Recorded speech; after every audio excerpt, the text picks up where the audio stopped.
Hey, check it out, man. What it do, what it do, what it do, man. Welcome to the big show called Bald-Headed Reasoning. Timothy Harvey is your host. That's who I be, Timothy, baby. Wakanda forever. Check it out, man. We are feeling all right, man. So for the next 60 minutes, we want you to grab yourself a drink and we'll tell you what we think. And Wakanda forever. That's right, Watchdog. You know, we about to tap in and do our thing, man. And we're going to turn it all the way up. So Watchdog, what's popping with it, baby? Hey, it is Bald-Headed Reason. I just want to let you know that mine is crispy. Boy, you smooth, boy. Boy, it was smooth and crispy right now. Man, but I do this on for you. So, I had to throw this on for y'all because, I'm out here in outer space, get a little nippy, and the weather and the elements out here. So we're trying to keep it right because I don't want to get too late. I don't want to get too loose and my head gets hit and I get sick. So I do got some advertisement. See, I coming in blind because I don't want HQ to know that we out here in space doing what we got to do. Getting ready to put this in your ear hole, but I got to get it right too because I got to have a little something tight. What? Go, hey man, you so smooth, boy. I bet your fly can land up there and break his damn leg, dog. You know what I'm saying? What it do, baby? I ain't gonna lie, I was wondering what that star was on your hat, man. I think it was one of the stars from the galaxy, or. Whoa. Whoa, you shit. Hey, I am in outer space, but hey, DC4L, baby. People say you are among the stars. You are among the stars. That's for sure. Nah, man, hey, back from the Mediterranean, baby. Hey, we had a great time, man. We saw you. I did tune in and watch the show. Mm-hmm. Yeah, and I seen Watchdog doing this thing once again. My man, that is my man. You know, with me. All the rest of y'all, you know. Hey, listen, it's all good, dog. Hey, I like it like that. You know. Well, yeah, man. Glad to be back, though, man. Glad to be back. Yes, sir. Welcome back. All right, welcome back, man. But we're gonna go ahead and say shout out to Lev, man. Congratulations, Lev, man, for coming to Pawpaw today. Shout out to Big Lev. Gotta give you a round of applause, man. Big round of applause, man. And just for y'all looking for my man, Ando Dog, he might be tapping in at any minute, man, because he just hit me and said he on his way. All right. But in the meantime and in between time, like my main man said, man, if you tapping in on Spotify, we getting ready to do it to your ear hole, baby. Check it out. Our first segment is called The Head Lead. It is powered by New Spot Alert ATA, your #1 spot for culinary and goods and services in and around Metro Atlanta, man. So if you're in our area, tap in to the hot spot that we call New Spot Alert ATL. All right, the head lead, fellas. What are your thoughts on Pastor Jamal Bryant's initiative to lead boycotts against anti-DEI businesses? And how much of an impact would these boycotts have? Watchdog, go ahead and kick this thing off. It's 1st and 10, baby. You got it.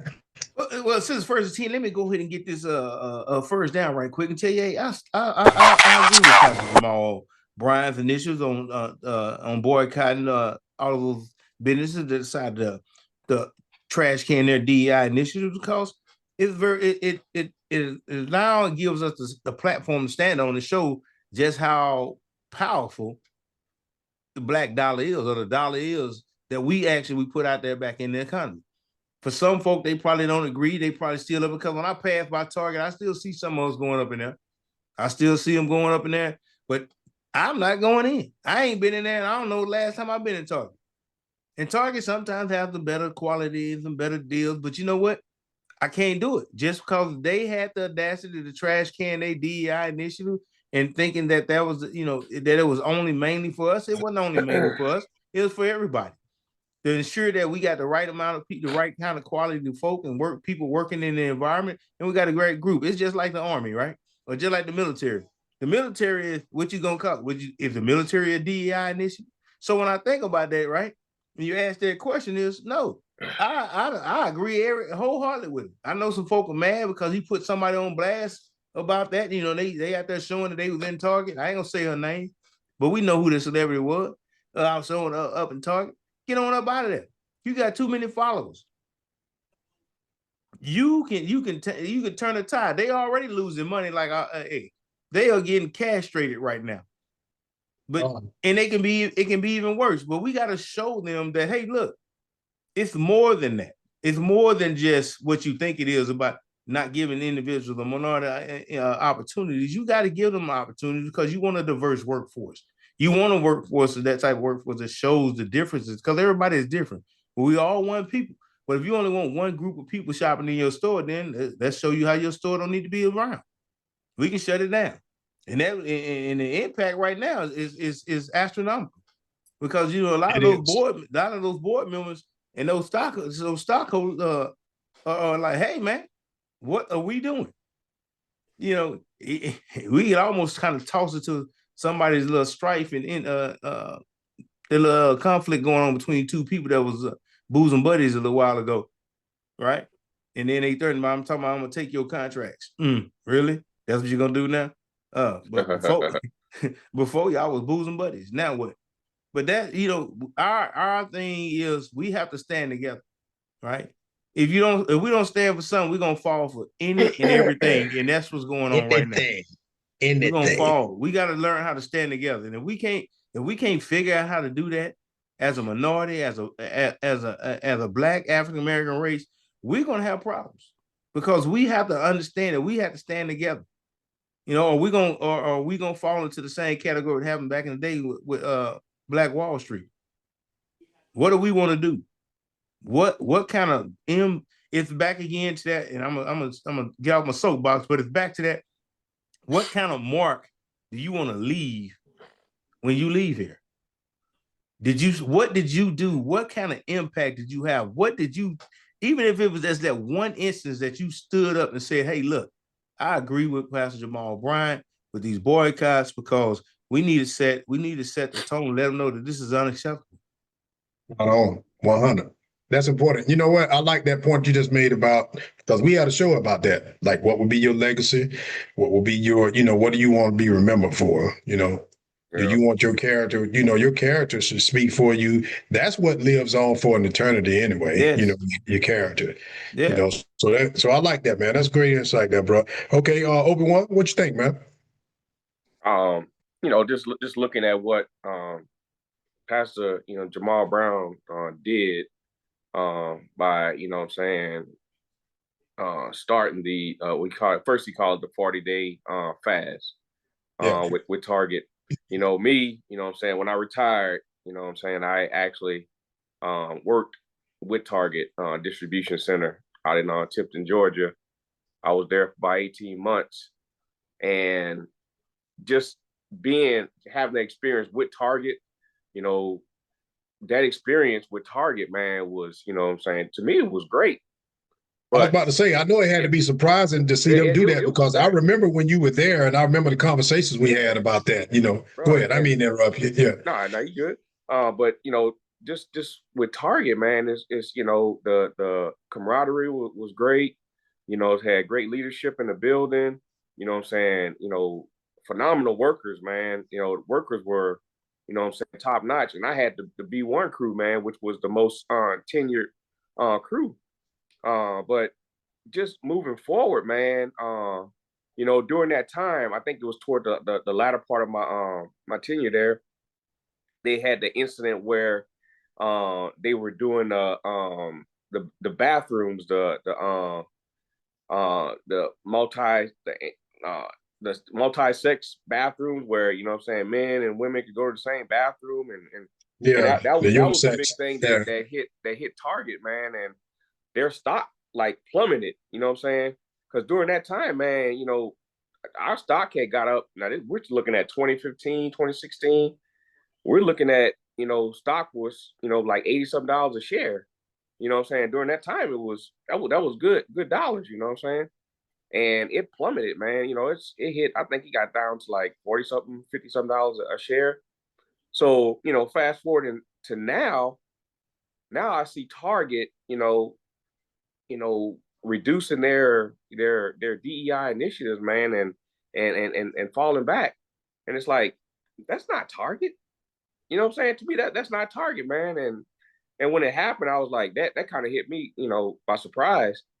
And looking at what Pastor Jamal Bryant did, bro, starting in 2025, it was $142 per share in Target stock. Came April, it hit like the $88, dog. That's big, bro. You know, if for some of the workers that's there, man, bro, that's you losing a lot. That's a lot of money, man. And you know, now it's working its way back up. It's like $90-something. And now, you know, saying he's going after Dollar General. You know, Dollar General. Yeah, I saw that. Yeah, Dollar General, but he's not going. He told them we're going to do this electronically. You know, emails, letters, and social media. Because you know, most of your Dollar Generals, they're staged at areas where people don't have access to a lot of, you know what I'm saying, groceries, and you know what I'm saying. So you know, it's in the lower rural areas, you know what I'm saying, urban areas, whatever. So some of those people, they depend on Dollar General. So I think that one's gonna probably be a little bit harder, being that, you know, Dollar General, their stock ain't budged. Matter of fact, it's just still going up. Right. But the initiative that he did, man, I mean, I think he opened up a lot of eyes, you know, to see that, hey, Target, for one, you know, is catered toward the middle class. So when those dollars start affecting Target, it opened up a lot of eyes, you know, and people are like, hey, this is serious. So I think leadership at Target is gonna probably, you know, rethink, you know, what they've done, and try to come out with something that's go try to appease both sides, you know, and hey, Pastor Jamal Brown, hey, he's sticking to his guns, man. Yeah. So he's definitely sticking to his guns. So hey, if it continues to plummet, it is what it is, man. You know, it's like you decided that pattern, that path. Hey, that you gotta live with it now, man. So what else about a total of like 12 billion or something like that? Yeah, it's quite a few dollars, man. Yeah. So I'm gonna tell you straight up, it's having a big impact on them. You know, I know a good friend of mine that works for a Target down here, and he was talking about how they cutting their hours, and you know, when you go in the store, he was saying that, you know, when he come to work, that there's nobody in there. He ain't got nothing to do. He just like, you know, because he manages the meat and produce. He like, we putting stuff out, man, but ain't nobody buying it. So he said we losing a lot of money because we throwing away a lot of, you know, meat, produce. No one's purchasing it because ain't nobody coming in the store. You know, but when they decided to roll back that, they promised all this money that they was going to give to HBCUs and, you know, for scholarships and all this other stuff, and then they reneged on it after the election because they played politics. Yeah. And it came back to bite them.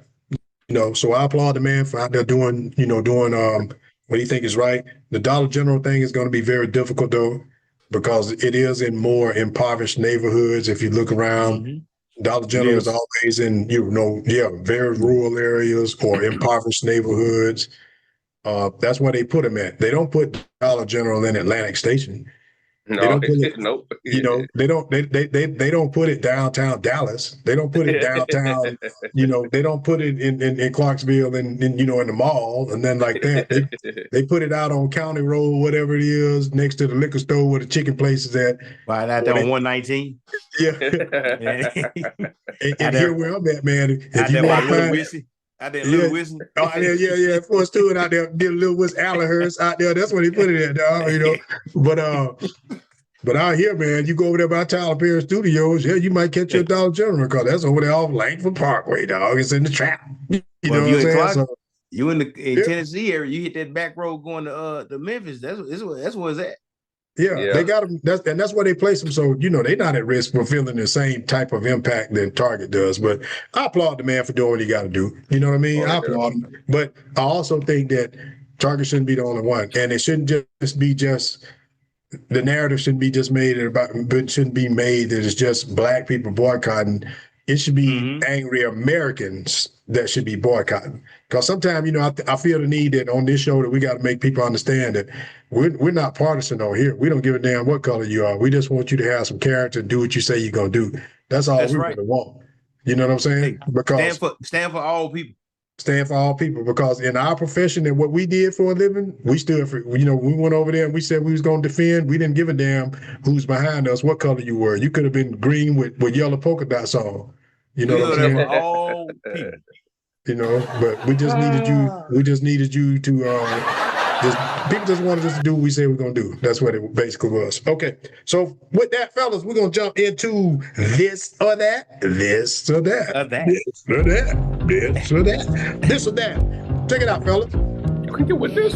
We have some good debates with this movie stuff, man. Some great. You can get with this, or you can get with that. Yeah. So check it out, man. We have some great debates with this music stuff, man. With these with this movie stuff, man. And we had some great debates the last couple shows, but I think this is probably gonna be one of the best. Man. I'm telling you, I know it, man. It's almost impossible. I know it. So I was going out of my way to make this painful, dog. You know what I mean? So. All right, Open One, we're going to kick us off, man. I'm going to let you start this whole big stuff here. It's Robert De Niro or Al Pacino, bro. That's our first one. Come on with it, man. I know I'm starting something. Yeah, come on with it. You like that college professor, man, that was like a thorn in my ass, man. That, you know what I'm saying? I know when I go to take a test, this shit's going to be hard, like a standardized test, man. You can't try to, you know what I'm saying, ace the shit, you know what I'm saying? But this one is tough, man. These two guys, man, you got Robert De Niro. This guy probably 130 something movies, man. You know what I'm saying? Bro, that's crazy. This guy, just looking at it, his first movie was in like 1968. Both of them, you know what I'm saying? Around that time. Al Pacino, close to 80 movies. What? All of them are just sellouts, you know what I'm saying? Just crazy, but I'm gonna put this on y'all heads, man, and I want y'all to listen to what I have to say in these next couple words. Let me scoot up. Yeah. Go drop. You need a beach. We are all men of honor on this podcast. Mm-hmm. We're no angels, but we're good fellows. That boy about to drop that knowledge. Whether you analyze this or analyze that. Wait a minute now. What we got going on here? We can sometimes be known as the untouchables. Huh? Snap. Well, let me go sit up and be studious in class today. Yes, one true confession I have is that I am not a fan of The Casino. About my father, he loves the night and the city. So, who am I talking about? You are talking about that guy they call Robert De Niro. That's but you can't take away from, you know what I'm saying? Al Pacino, man, Scarface. He got the biggest scene ever. Where did they get a load of me? Yeah, ever, man. In everything. It's like that's like, and then he gets taken out at the end. You know what I'm saying? The scene, but that, and then he was just getting shot. Pop, pop, pop, pop, pop. Yep.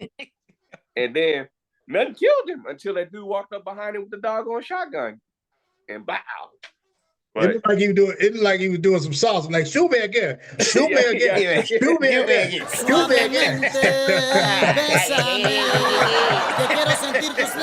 Well, ladies and gentlemen, hey, you heard it here, and you can only hear here. It's been another Obi-Wan production, baby. Yeah. Hey, dog, I love it, dog. I like the way you broke it down. You took it to the bridge. Can't take it to the bridge. Can't take it to the bridge. Can't take it to the bridge. Damn right, I love it, dog. That's Obi-Wan, what Obi-Wan called real spill shout. You know what I'm saying? Real spill shout. Okay. All right then. Thanks, man. All right then. Watch, dog. Come on with it, man. Robert man, D. Hey, listen, man. Hey, look. Obi-Wan had time. He's been out there on the Mediterranean, brother. I'm just sitting out here I'm out here levitating, sitting out here trying to see if I'm gonna be able to put my feet on the ground because I got zero gravity. And I can't come back like he did. Because what all I'm gonna tell you is I'm gonna float on over here and tell you I'm with Mr. Falcon. Mr. Falcon. I'm with Mr. Falcon. I'm going Mr. Falcon.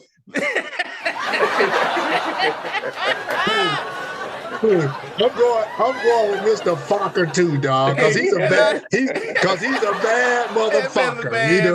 He's a bad that's a bad fucker right there, dog. I ain't got that to say. That's all I got.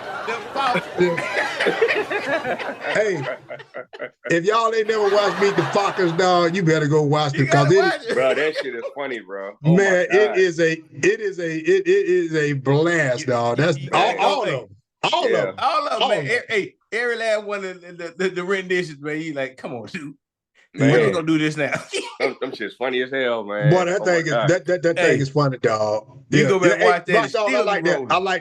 I like that, dog. Mister, look, I'm with them Fockers. I like that Focker too, dog. Hey, that Falcons, them Falcons are something else. Hey, Falcon. Hey, them Fockers is a bad. Hey, that doggone. Hey, don't worry about that. That Winnebago he got, what? That boy, that's a bad man. That wing on a rolling secret compartment. Hell yeah. That way, you know what happened? That what Target find out. Target find out they fuck with the Falcons. Hey, the Falcons. Look, hey, watch out. They done fucked around and found out.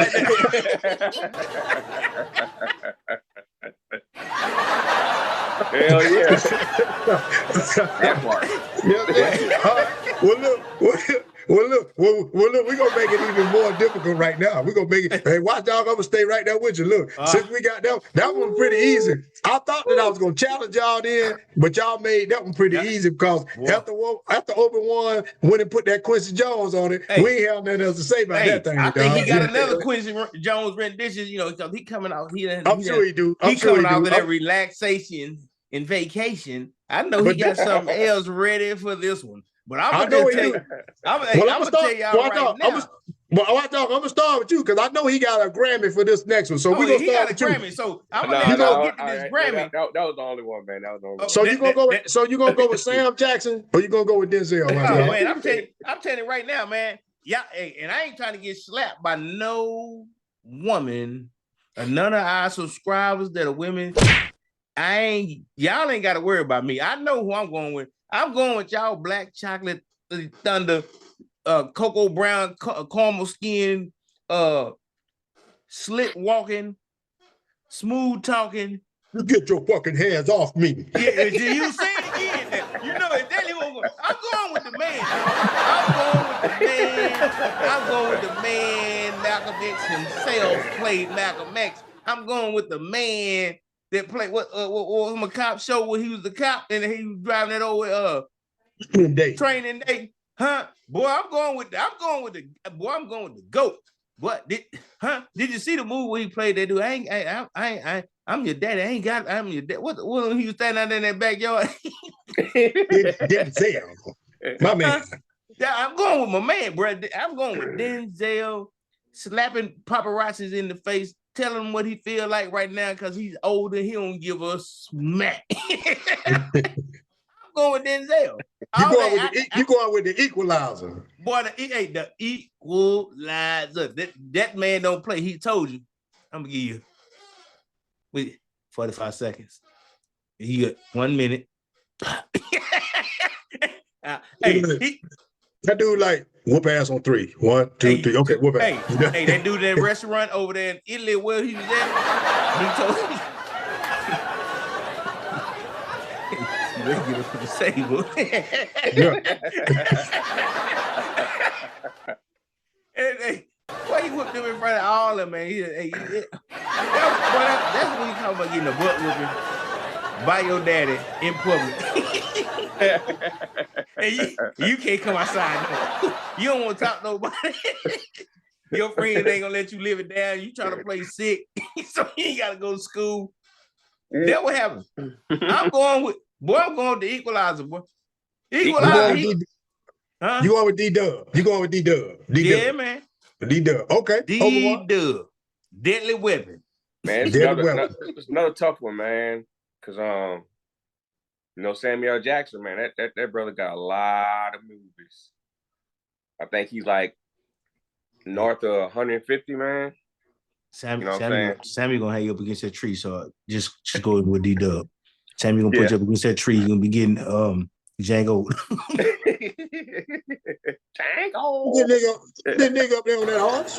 Who's that nigga up there on that horse? Go ahead, dog. Go ahead, dog. Denzel, man, he did his thing, man, and that brother just smooth, man. To me, Samuel Jackson is more of a rougher side of the acting role.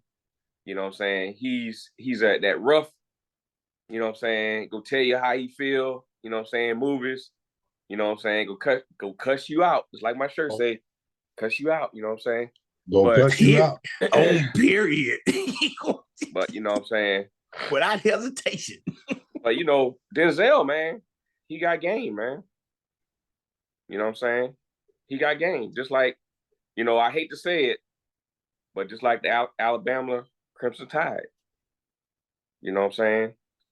The little things they do, you know what I'm saying, always equalize other teams. You know what I'm saying? Here you go, watch dog. Here you go. And man, when they went back-to-back championships, dog, it's just like deja vu. Hey, man, we talking about Denzel Washington and Samuel L. Jackson. But since I'm in Tennessee, we gonna remember them Titans. You know what I'm saying? Oh boy, he is cooking right now. Let him cook. Let him cook. Like I said, go ahead, man. Fry it up right, flight. baby. Fry it up. You know what I'm saying? We're gonna take flight. And remember, since we men of honor, we got that courage under fire. But Denzel, my man, dog. Yeah, that's Denzel. Training Day Denzel. You know what I'm saying? That was probably, I think, the best role that he ever played. I mean, some may say the others, but I think Training Day was probably, you know what I'm saying, because he jumped out of different roles. You know what I'm saying? King Kong ain't got nothing on me. Yeah. and that brother, man. Come on. That brother. Denzel's my choice, baby. Denzel. I remember Denzel in A Soldier Story, and I remember some of his older. I forgot about that. Yeah, man. Because man, your boy love that black sentiment, dog. Man, so I love that, dog. You know what I'm saying? But Soldier Story tell you, I'm going against the grain, dog. Movie, going against the grain, though. I ain't saying that Sam was better, but I'm going against the grain, dog. Because I'm telling you right now. Boy, you better go with the Falcon. You better go with the motherfucker. Let me tell you something, dog. I don't care what role Sam play, you gonna be a motherfucker. Yeah. He gonna call you a motherfucker in a minute. He gonna call you a motherfucker in a minute, dog. You sentimental role.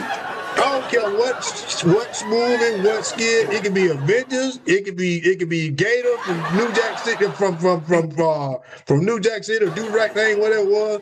It could be Pulp Fiction. It could be, I don't give a damn what it is. Okay, show.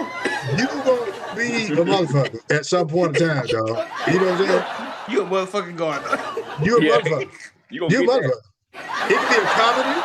He don't care, dog. You gonna be a motherfucker. You know. Hey, so if you motherfucking bake that. Like Bernie Mac said. Dog. And I know you're a big fan of Bernie Mac. Come on, dog. Bernie Mac will love this right here, dog. But if you could be a motherfucker in every room, as Bernie would say, if you could be a motherfucker in every motherfucking place I can put you in, you gonna be a motherfucker. You know what I'm saying? He told him, you black motherfucker, bitch, pay me. Yeah. So I'm going with Sam, dog, because Sam call you motherfucker, dog. Sam call his mama motherfucker. He don't give a damn, dog. Yeah, he don't you know care, what I'm saying? man. He don't give a damn, dog. So look you straight in your eye. He on that rough side. Hey, look you straight in your eye. Take a sip. I'm going with it. I'm going with it because right now he'll call you that so much and you'll think your name is motherfucker, dog. You would change your name if you hang with Sam. So your name would be, my name wouldn't even be Tim no more. My name would be motherfucking Hard, dog. You know what I'm saying? Hey, what's your first name? What's your first name? Middle name, fuck. Last name Harvey, dog. Harvey. You know, fucking Harvey. You be around him long, dog. What's your name, boy? Motherfucker Harvey. You know what I'm saying? So I'm going with Sam, dog. All right, we're gonna rock on into it. Check this out. So Ando ain't here today, so I'm gonna pick on our resident referee to kick us off with this right here. It's called Dun Dun Dun. Ando, like Ando sit on love. Ando, where you at, man? You sit on love. Who you rolling with, man? Will it be Carlos Boozer or Zach Debo Randolph?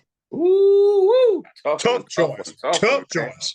And both of them boys were bruisers. They bruisers. Balled. They actually was, you know what I'm saying, available. Both of them, they, you know, like I say, I love availability. That's one of the things that, you know what I'm saying, that criteria. They both had 2 injured-prone seasons. Zach played a little bit longer than Boozer did. But Boozer, man, brother averaged 16.2 points, you know, for his career. You know what I'm saying? He won Rookie of the Year. You know what I'm saying? First year, 2-time All-Star, you know, All-NBA, whatever. And, you know, he actually was very tough. You know what I'm saying? I think they put him in the 5 slot for like 1 season, and I think that's the season he got injured. But straight power forward, you know, loved his game. But, you know, if I'm gonna pick somebody, man, it's gonna be old Zebo, man. Zebo was just, bro, brother was just dominant, man. You know, saying what he did with Memphis, because that was his mainstay. But all teams, I mean, he won Most Improved Player in 03-04. Averaged over 20 points a game for about 7 seasons.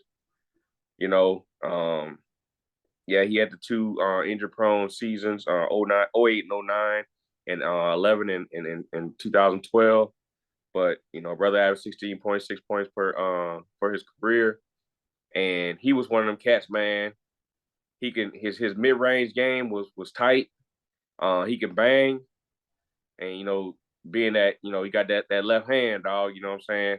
I used to hate playing against left-handers my damn self. Yeah, they're hard to guard. They're hard to guard, man.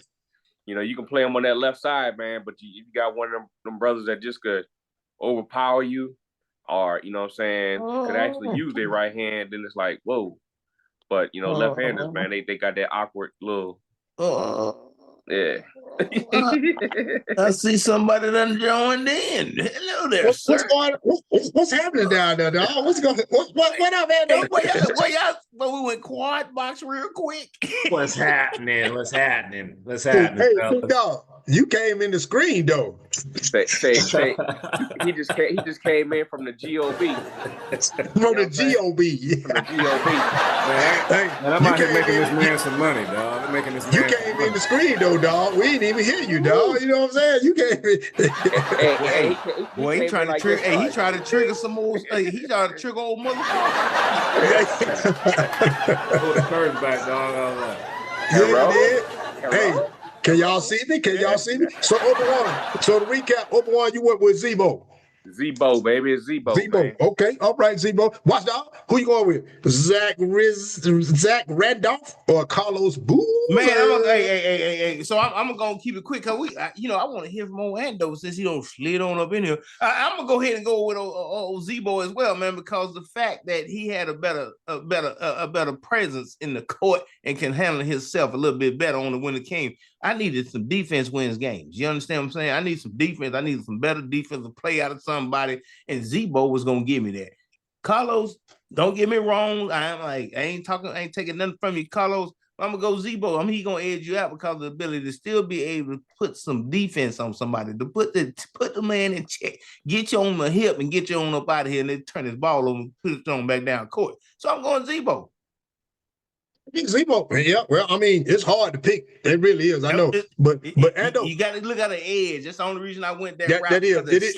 Edge. It's hard to go. It ain't no wrong answer, seem like. But Ando, yeah. I'm interested to hear what you're gonna say, man. In their prime, Carlos Boozer or Zach Randolph. Come on, man, because hey, the motherfuckers. You know, we waiting on you, dog. We were talking about before you got on. We like this normally. Ando normally kick this thing off for us, dog. I'm telling you, man, because them motherfuckers out there want to know. You know, you always making it hard. You know, you're always making it hard in their prime, and you know. Boozer was a banger down there in his prime. You know, he had a little mid-range thing going on. Zach Randolph was a banger down there. He had a mid-range. He started expanding his game. He was shooting from the outside a lot more towards the end of his career. And then he comes right out of high school too. Zach Randolph? I think he did, yeah. Yeah, I think he was one of the last cats that came straight out of high school. He drafted by the Portland Trailblazers. Yeah. Because he ended up in first round, 19th pick, Michigan State, Portland Trailblazers drafted him. Okay. And he ended up in Memphis, right? He ended up in Memphis. Yeah. He went from Portland to New York and then went to the Clippers, and then Memphis was his longest tenure. He's at Memphis for like 8 years. So when he got to Memphis was really when he took off. That's when he took off. Yeah. That's when he made his first All-Star in Memphis. Yeah. And I remember him mostly, you know, I know he didn't get as much playing time as he should have because he was really young. And so he got moved around.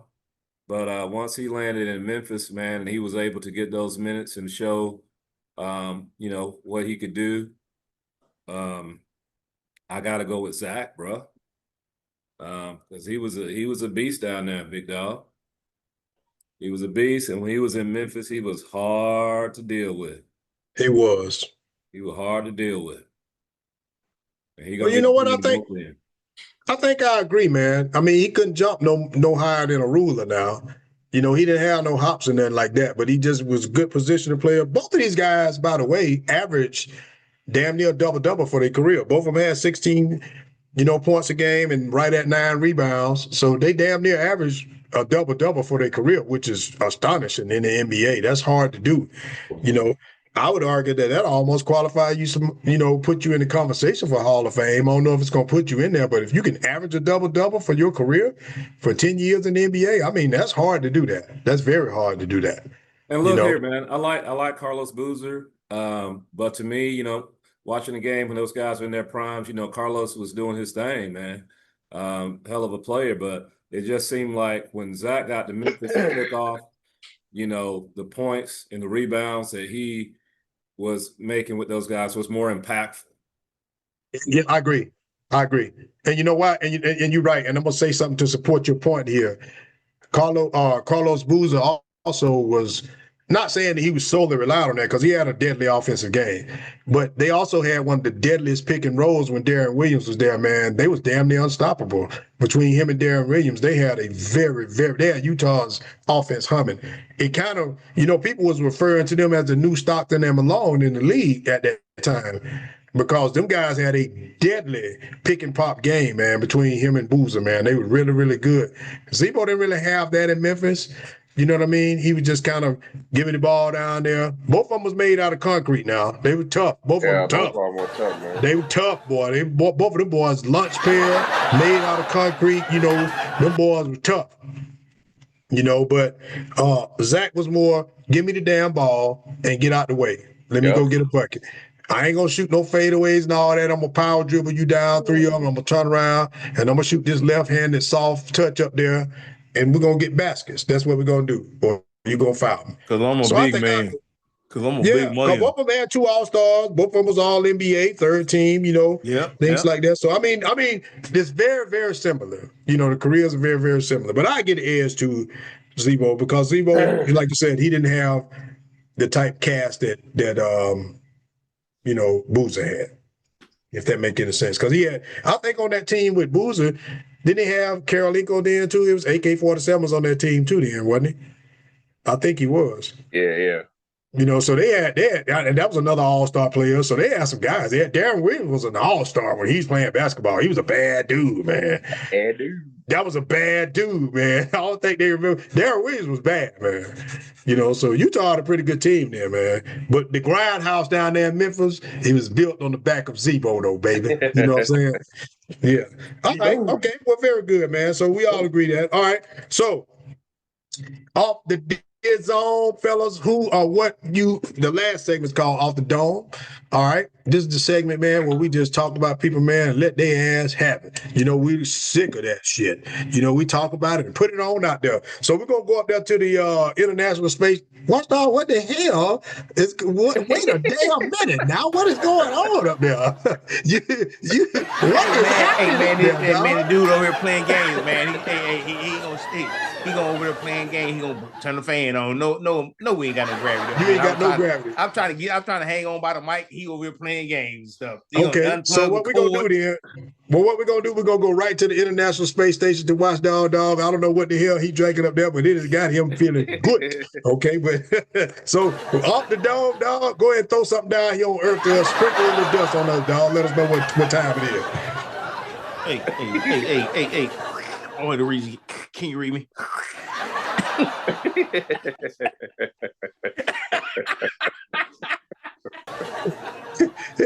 What? Boston, Hey, BaldHeaded Reason coming in from outer space on the International Space Station. I got something for you, but I'm tell you what I got. I gotta put them Wonder Twins out there. What back in that day? Thundercats. Those two Thundercats is arguing with each other right now. That was battle buddies. That's who we putting on blast right now, because them two Thundercats don't know. They battle. What is the X of Twitter right now? They don't know whose sword is the biggest. And now they complaining and fighting with each other. I'm gonna cut your contracts. You ain't gonna bust me out like that. You ain't gonna call me a little a snow bunny. Yeah, nah, both of y'all stupid. That's what I'm putting on blast. You know what I'm talking about? I'm talking about y'all people. Them two that's in the seat. They were bosom buddies. Now they not. Now they over here battling, talking about who doing what. I don't care what now one of you doing. Both of y'all crazy. Watchdog. But who the hell are we talking about? You want me to say his name? Because I'm a little bit lost. I ain't gonna tell you. Y'all don't know who's battling on Twitter right now between each other. They were bosom buddies. Okay, all right. Because I heard you talking about the Thundercats and the Wonder Twins and all that. They two Thundercats that done fell out on with each other. They no longer He-Man and She-Ra. I heard you talking about the Wonder Twins and Thundercats, and I was like, wait a damn minute now. Wait a minute, I gotta write this down. They done fell out. They the two set of Avengers that decided to fight. When Steve Rogers went against Iron Man. Decided to do this damn show. Who decided to do this damn show is what I want to know, dog. You came up with this shit. I want to know what that. You know I asked. Hey, you know we were thrown off. You knew we were thrown off. You knew that when you did this. You knew this when you did it. You knew we were thrown off. We didn't have an elevator. That elevator went to 10. We stopped at 4. Let's rethink this, dog. You did it. The elevator go to 10. We stopped at 4 and walked the rest of the way up the stairs, but the elevator kept going. It's talking about it don't work. It ain't quite going the way that we thought it was going to go. What you thought was going to happen? You know I am. At this point, I don't look. At this point, I don't fucking know. Hey.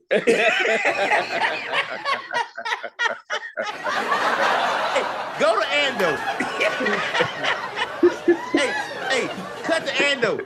My mic. Hey, my mic. Hey, man, leave my headset alone. My headset ain't working. Well, there you go, Ando. We go shoot it right to you. There you go, Ando. Going right to you off the dome, dog. All right, dog. I'm gonna go off the dome because I'm late getting here. I'm gonna go back to this or that for a minute. I'm gonna let this cool down for a minute with my man out there on the space station, man. I saw he ain't have no gravity out there for me. I'm like, whoa, you know what I'm saying? Yeah. You know, they canceling contracts and shit. He don't know if he gonna make it back home next year, man. He don't know. They canceling contract. They might just blow the space station up. And he's just a casualty of war, man. I don't know. But I'm gonna go back because I missed something. This or that was a good one this week. Robert, Oh, it was. Nero, It Al was. Pacino? And look, and man, I'm telling you, go ahead, because you know what? We got time. You go ahead. You give us your, because you didn't get a chance. I want to know your take on that. On both We want to them, know your motherfucking take. Come on. Come on with it. I'm sorry, man. Come on with it. I'm sorry. I'm the late preacher. I ain't gonna hold you long. Go ahead. Well, I just got here after interstate. But well, that's been a question. That was a question in my mind for like 30-something years, bro. For 30-something years. I mean, Hey, anybody see how old we sitting up there? Al Pacino or Robert De Niro. I mean, we Godfathers, Goodfellas, you know, all them gangster movies. What Casino?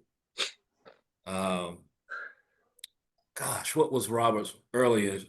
One of his earliest ones that made him popular. What was it called? It was a Fireman or something. Was it the Cat? God damn it!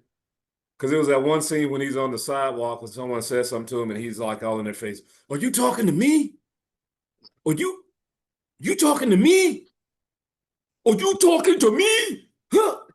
I mean, that was the scene. I can't remember he was nominated for Oscar for that, but that put him on the map. That's when he was young, you know, in his 20s, 30s.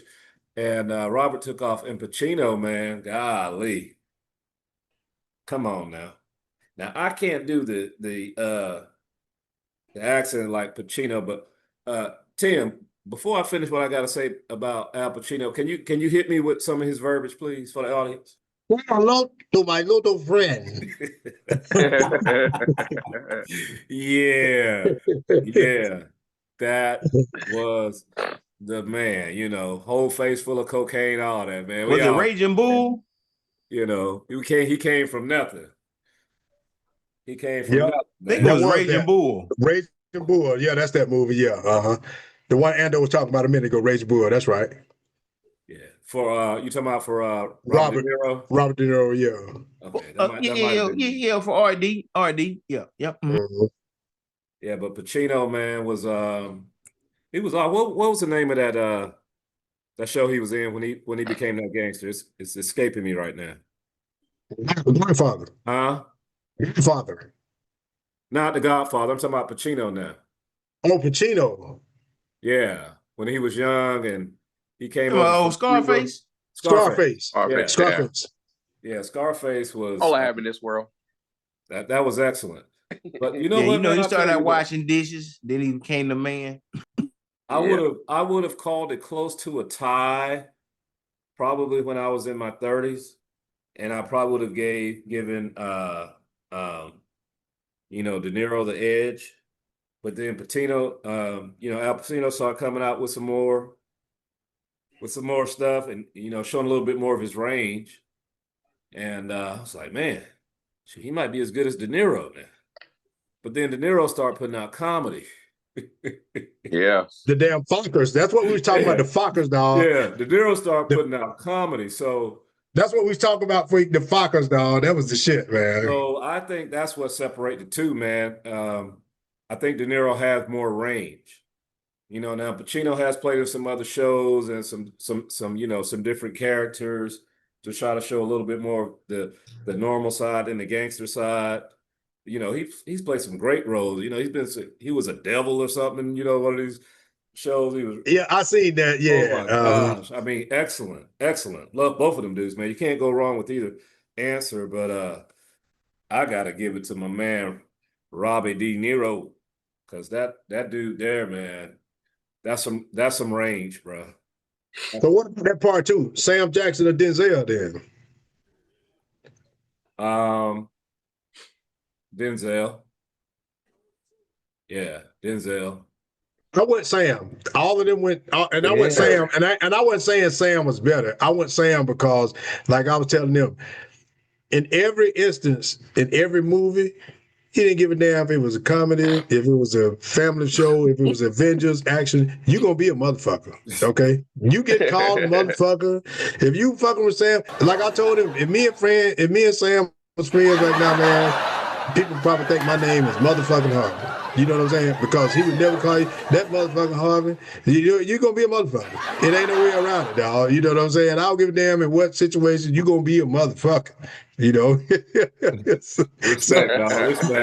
Respect. You know. I still gotta go with Denzel. That man should have like 9 Oscars right now. Yeah, The movie that they gave him an Oscar for wasn't an Oscar performance. They were trying to make up for, you know, Pelican Brief and that Civil War movie. Well, he was in Soldier Story too, so it's hard to look past that. Denzel, he was in so many movies where he should have won an Oscar. Yeah. Prior to them giving it to him for Watch training. this. I mean, come on. You talking about Glory when he was in Glory. Right here. Glory, watch this. yeah, Glory. Watch this. Not only was he in Soldier Story, which is Black Cinema, which is my premier genre, I love that. But watch this right here, though. Do y'all remember that he was in this TV show called Hill Street Blues, dog? Sure was. That's right. That's right. I remember he was Hill a top. Street Blues. Yes, he was. In Hill Street Blues, dog. Yes, that's extra. Right. Damn near extra. Y'all know Samuel Jackson had a cologne out, right? What was it called? Motherfucker? Let me see. Motherfucker.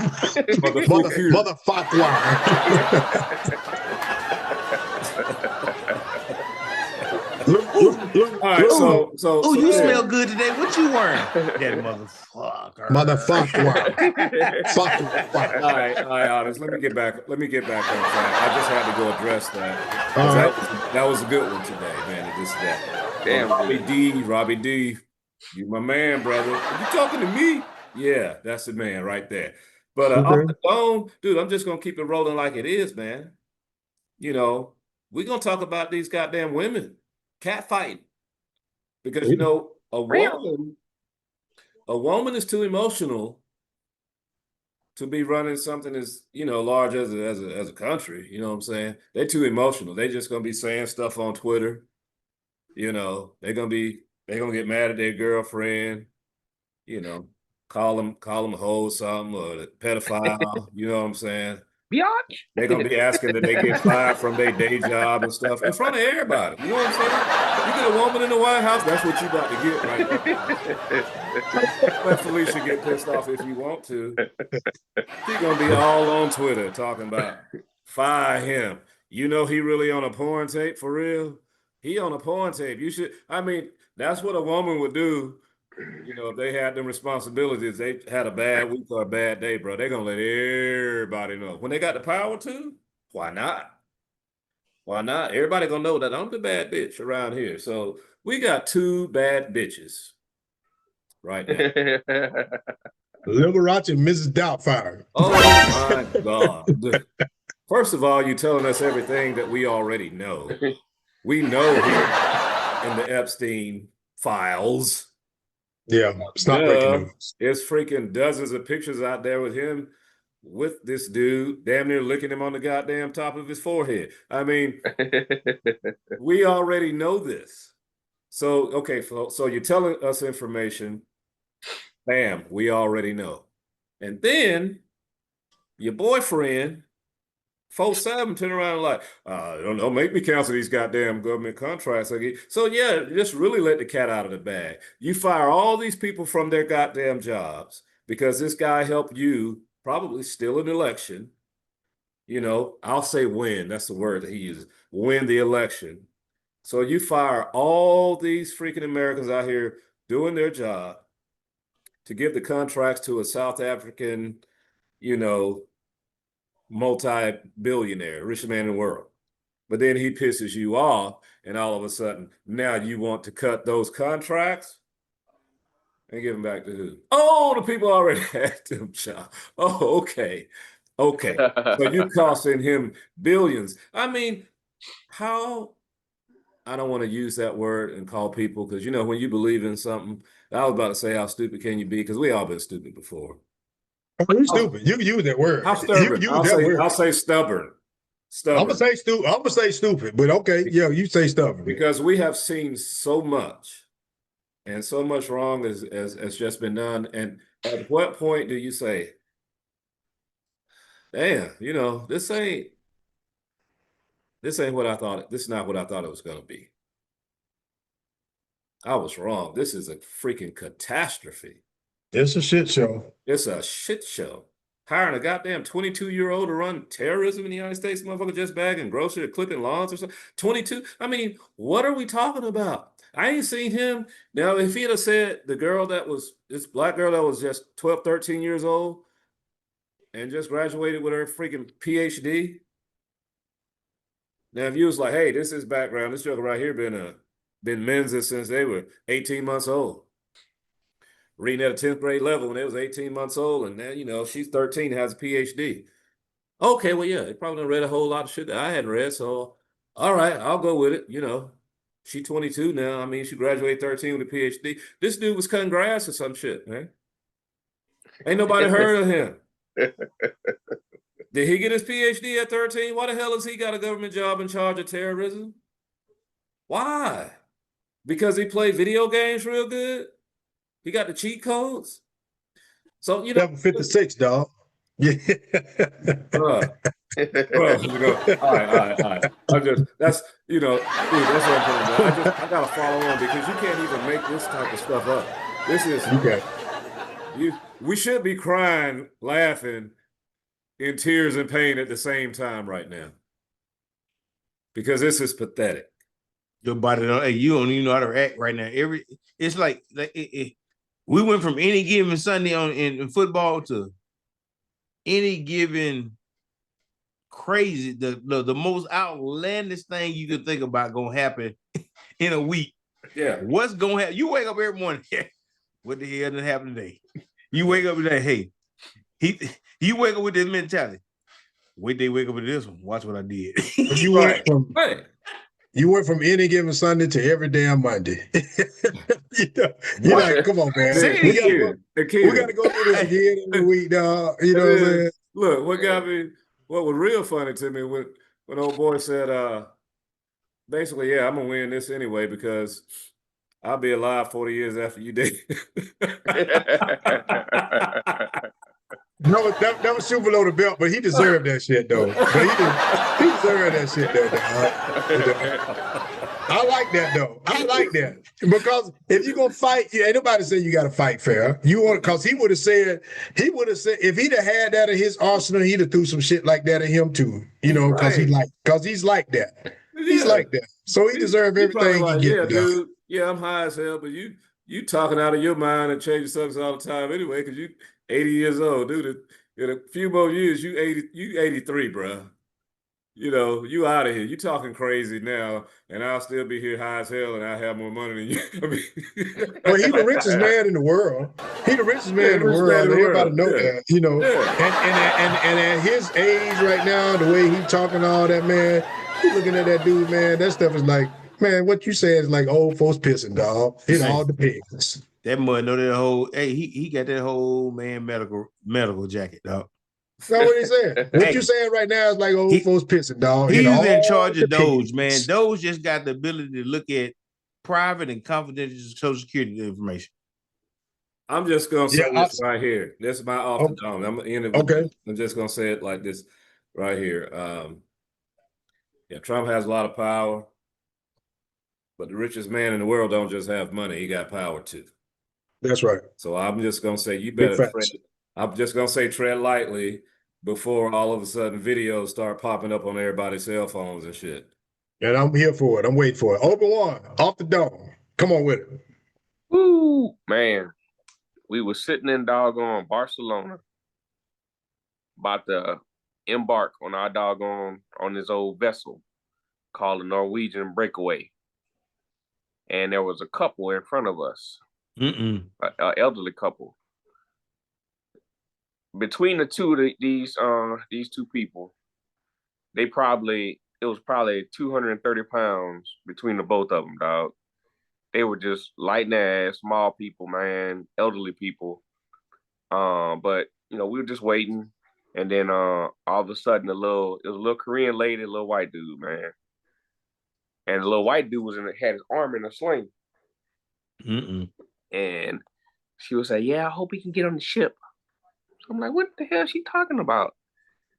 Man, people that target elderly people, elderly and little people, what I'm saying? They were small, man. These people got fucking they doggone money taken and everything, man. They got pickpocketed. And yeah, the lady told us, man. I was like, what happened? She's like, the people threw water on them, man. Like there was like 3 or 4 other people, whatever. Somebody threw water on them, and the other guy walked over to him like, "Oh, sorry," and act like it was drying them off. At the same time, the other dude was just taking the lady money, man. So they took $1,500 from the lady, took all their credit cards. Good thing they still had their passports in their room, because if they took the passports too, they'd been up she creek without a paddle, man. But man, the dude, the husband, he tried to wrestle the dudes. He got roughed up, man. His arm was in the sling and everything, man, and kind of bruised up and stuff. I'm like, damn, dog. But that happened, and they tell you it was, the Met. I mean, it's a beautiful place to visit. You know what I'm saying? Everything was nice, but you got to beware of the pickpocketers, man. And I was like, damn, man. I was like, I can't believe that, man. Like they just got in country, was there for like a couple hours and got pickpocketed. All the money gone. They sized them up. Man, yeah, exactly. But see, that's the lesson, like I would, like even around here, man, I don't carry any. The only thing I got in my pocket is my phone and my keys. That's it. Yep. I don't carry cash. I don't carry any cards. I don't carry any of that, Yeah. And I said, man, and before we left, we were getting ready to, we was booking our next cruise, man, and everything. And there was a lady in this room. And before we got into that room, whatever, she was leaving out, and the lady talked to her and everything. And the lady was like, she was crying and everything. So I was like, damn. So we sat back in the room, man. The lady came back and she was like, yeah, that lady just got everything stolen from her. On our last look, I'm like, damn. I said, these mugs, they serious about this dog pickpocketing and stuff, man. But, well, that's Italian job. Yeah. But my off the dome man is hey, anybody that pickpockets or targets old people, man, to to get a gain or whatever, man. I'm putting you a motherfucker. I'm putting you on blast, dog. You a motherfucker. Yeah, you're you a motherfucker. You a motherfucker. Man, so some of these old people, man, that's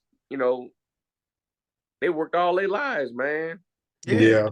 This is what they wanted to do, vacate, just travel. Yeah, vacate. And you made their experience terrible. Now you made it dangerous for them, yeah. Okay, well, check it out.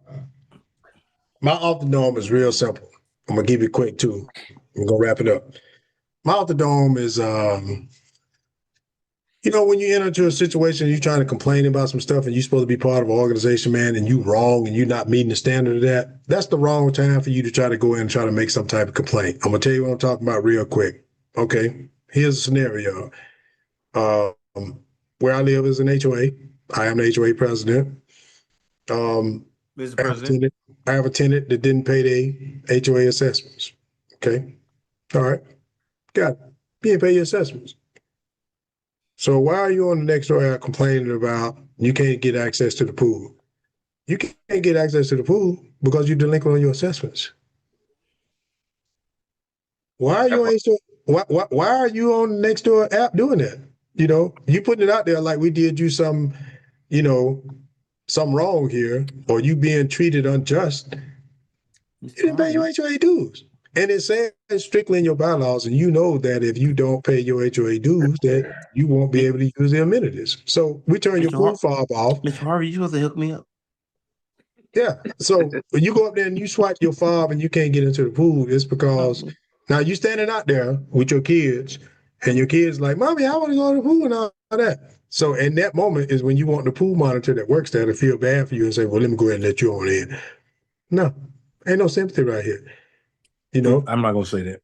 I was about to pay say your something. balance, pay your balance, and then you have to worry about little Johnny asking you, can he get in the pool because your fob will work and you can get inside the pool and you won't have to worry about that. You know, Mom made a decision. Eggs or the pool. Well, you know what? I got that. And times are hard. I got that. No, I'm just joking. I'm sorry, but you know what, Mom. I'm sorry, Mom. Subscribe. Well, I'm thinking big picture right now. If you can't afford to live in a neighborhood like that no longer, and that it's got too expensive for you to take full advantage of the neighborhood you live in, you need to downsize and make another choice. Simple as that. Yep, that part. You know, I can feel sympathy for you, but I can also give you some sound advice. You're living above your means, okay? You can't afford to live there. Just because you can pay your mortgage or your rent, if you live there, if you're renting, don't mean you can afford to live there. If you can't afford to live there comfortably and take advantage of everything that community offers, you can't afford to live there. So it's time for you to move, okay? Downsize, do yourself a favor, your family a favor. Don't try to live above your means, and don't try to worry about what nobody else doing, but you got to take care of your responsibilities and your family. And you shouldn't feel bad about that. And you shouldn't feel any less about that, because you got to do what you got to do. And I'm going to leave you with this right here. You know, a lot of the men in my family used to say this saying, and used to run around in my family. You do what you're supposed to when you're supposed to. So you do what you can in the hopes that you can one day do what you want. That's the way that works. Okay. And with that said, I want y'all to like, subscribe, and go to BaldHeaded Reason, man. We on YouTube and Spotify. Texas. When are y'all gonna win? Oh, go ahead. I'm sorry. Huh? Texas Tech? What you talking about, man? Texas or Texas Tech. One of them gonna win the softball championship. You know what I'm saying? Texas Tech. One of them gonna win. It's game 3. Oh, baby, let's get it. Texas Tech. When y'all gonna win? It's all gonna be in the house, baby. It's gonna be in the house. Hey, I'm sorry. Hey, we ain't say nothing about no softball championship, man. We gotta go for it. I'm sorry, bro. Man, I'm out here in outer space. I don't get to talk much, so I gotta say what I say when I can. Well, I mean, I would say you talk quite a bit, you know. I would beg to differ. Okay. All right. So with that being said, we would like for you to like and subscribe. Hey, man, BaldHeaded Reads, we're coming at you, man, every Monday, new episodes. We on YouTube and Spotify, man. Tap into the big show, man. Like I said, Timothy is who I be. I am your host. You got the boys in the house. And we're going to see y'all next time, man, on the big show. Shout out to Big Lev, man. Big Lev became the pop today, man. Congratulations, Big Lev. One time for you, man, baby. This is called when you call me Papa Dog. So with that, man, we're going to always say before we get up out of here, man, we're going to holler at y'all. We're going to wish y'all a great weekend. And we're going to wish you love, peace, and soul, brother. You know what I'm saying? Love, peace, and soul. Y'all be good. Have a good weekend. We'll talk to you next time. We out. Biatch.